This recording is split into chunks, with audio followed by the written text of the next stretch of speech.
ये कह रही हूँ कि भारत को उसके साथ खड़े होना चाहिए जिसके ऊपर जुल्म हो रहा है, जिसके साथ कोई नहीं है। भारत को उसके साथ खड़े होना चाहिए, ना कि साथ में कोई नहीं है। इसके साथ जुल्म हो रहा of course Palestinians and Gaza के साथ, है। सबसे पहले इजराइल के साथ है। सुनने की हिम्मत रखते हो ना मैम?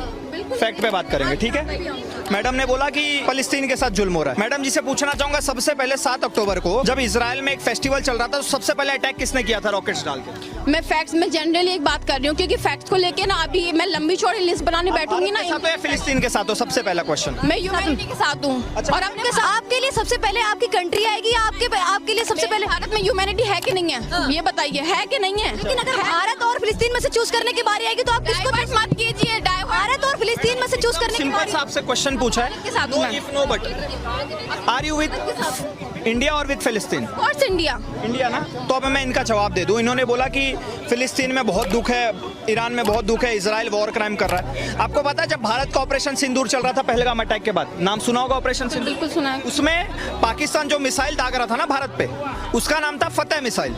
और फतेह मिसाइल आती कहां से? उसका मैन्युफैक्चरर है ईरान। तो एक तरफ ईरान मिसाइल दे रहा है पाकिस्तान को कि हमारे भारत पे मारो, सुनते रहना मैम। और दूसरी तरफ जो भारत यूज कर रहा था ना, जिसमें आता है स्पाइस बॉम्ब, जिसमें आता है हरूप ड्रोन, जिसमें आता है MRSAM मिसाइल है, जिसमें आता है बराक 8 मिसाइल, जिससे हम अपने भारत को डिफेंड कर रहे थे, वो हमें दिया था इजराइल ने। तो अब पत्रकार महोदय आप और ये मोहतरमा ये मुझे बता दें कि हम किसका समर्थन करें? उस इजराइल का जिसने हमारे भारत को डिफेंड करने में हमारी पूरी मदद करी है, चाहे वो 1971 वॉर हो, चाहे 1999 वॉर हो। इजराइल एकमात्र ऐसा देश है जो खुल के बोलता है कि जो POK है वो भारत का हिस्सा है। तो जो इजराइल हमारा समर्थन कर रहा है हम उसका समर्थन करें, या फिर जो ईरान पाकिस्तान को मिसाइल दे रहा है कि लोग भारत पे मारो, हम उसका समर्थन करें?